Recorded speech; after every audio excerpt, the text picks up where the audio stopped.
Good luck. Girls, kamay sa mesa. Top 4 answers are on the board. Nag-survey po kami ng 100 bata po, okay? Question is, okay, anong pwedeng gawin or what can you do with yung mga luma or old clothes? Go! Yvonne, I-donate po. i-donate. Lalo na siguro ngayon sa mga binaha, sa mga binagyo. Yes. Kailangan nila ng mga ganyan, di ba?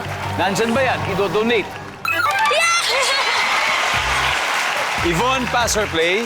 Play. Play? Yana, balik na tayo. Let's go play the final round. Okay, girls? Tatlo na lang. Anong pwedeng gawin sa luma or old clothes kaya, Marcin? I-recycle po. I-recycle. Nandyan ba yan? Wala. Kim? Anong pwedeng gawin sa luma or old clothes? Tahiin. Tatahiin. Tatahiin. Baka kung may damage, di ba tatahiin? Nandyan ba yan? Okay. The Mini Queens, Faye, ano pwedeng gawin sa luma or old clothes? Gagawing basahan. Gagawing basahan. Nandyan ba yung survey? Wow. Yvonne, anong pwedeng gawin sa luma or old clothes? Ibibigay po sa maliit na nakapatid or sa pinsan po. Ipapamana. May mga nakababatang kapatid ko.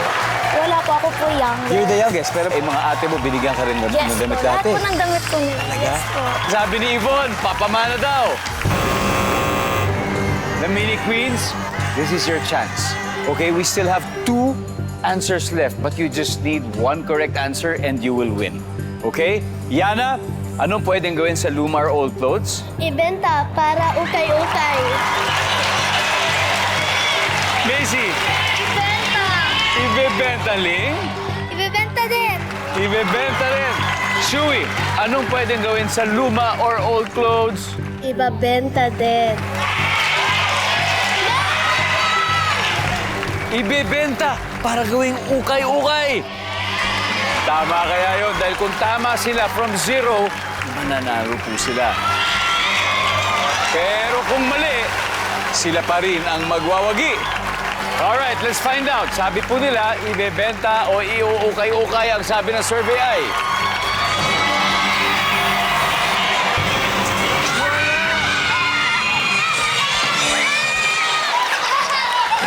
Okay, let's see. Again, reminder, mga bata ang tinanong natin. We'll see number 4. Tatapon daw. And finally, number 3. Itatago. Anyway, ang ating final score, Little Miss Legends, 566. Thank you very much. Miss Mini Queens, thank you. Macy, thank you. But you were great. You were great, Jana. You were great, okay? Palakpakan po natin, the Mini Queens. Nanalo din kayo ng 50,000 pesos. Okay? Now, congratulations, Little Miss Legends. Marcin, sino maglalaro sa Fast Money? Me and Yvonne po. Marcin and Yvonne.